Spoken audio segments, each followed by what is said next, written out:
some of the Hamas fighters who had been underground in the tunnel infrastructure come up, and Hamas has started to re-govern parts of Gaza. And what I mean by that is they, before the October 7th attack and the war, were governing the enclaves. Welcome to Reporter's Notebook, where we talk to the Washington Examiner's top journalists about the stories breaking on their beats.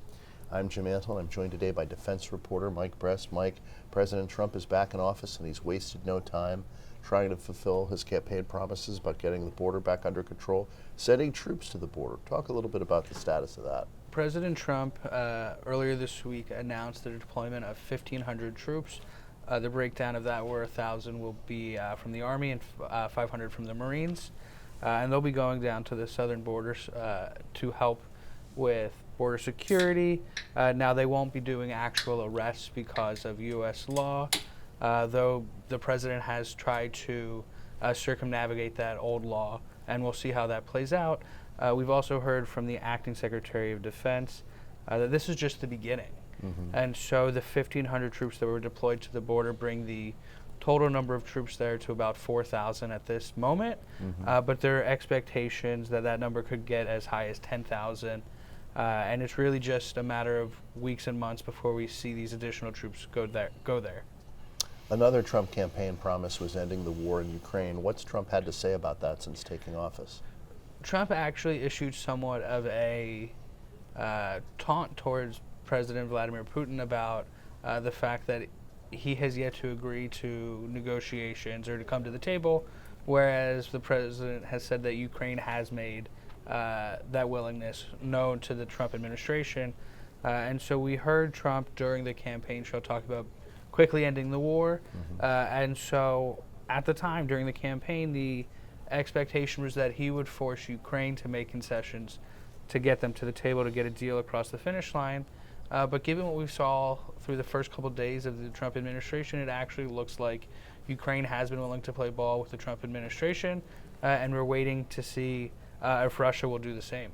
Another thing that's been going on is the ceasefire that was negotiated as Biden was leaving office and Trump was coming in. What's sort of the status of things going on in Gaza right now?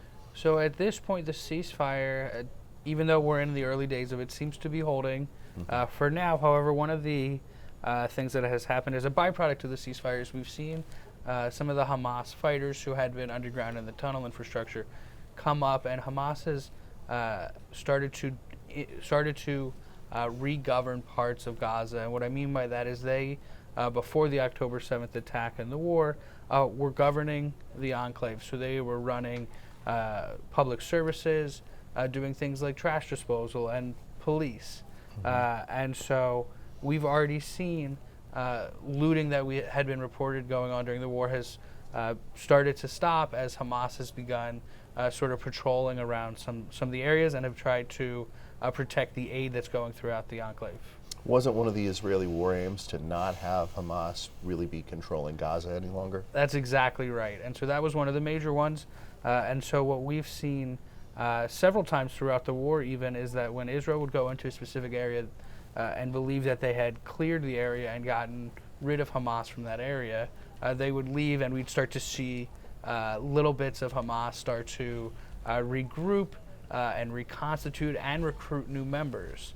Now those members don't have the same training the previous ones did, but one of Israel's main objectives was to ensure Hamas would not be in control of the Gaza Strip after the war, and they've yet to really put forth a credible alternative, as has the United States. They haven't been able to get on the same page now.